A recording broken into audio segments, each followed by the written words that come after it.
Relativity.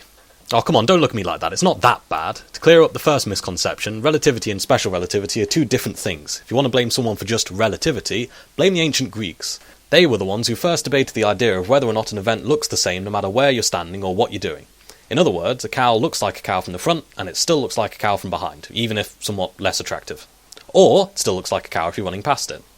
If the cow always looks like a cow in any circumstance, then there must be an absolute frame of reference, i.e. way of looking at things, and so there is no relativity. The Greeks, of course, dismissed the idea of relativity because it wasn't intuitive, since in our day-to-day lives things look pretty much the same regardless of how we look at them, except in cases where alcohol is involved. And so we all view things from the same absolute frame of reference. However, just when things were starting to look nice and simple, along came this bloke called Einstein, whose name crops up more times in physics than expenses fraud in the Houses of Parliament, and ruined the party by saying that the Greeks were wrong and that relativity does make a difference. Essentially, his work was purely theoretical in that he started with two central principles he took to be true and explored what that logically led to.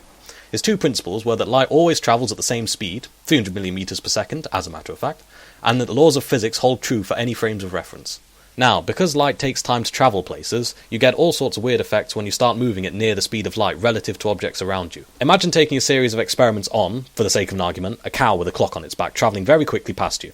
To look at the clock, you have to wait for the light to travel back from the cow to your eyes, and this takes a bit of time depending on how far away it is from you. So as the cow moves away from you, the time taken for each next tick on the cow clock to reach you takes longer, so it appears as though time is running slower for the cow than it does for you. In other words, time is dilated.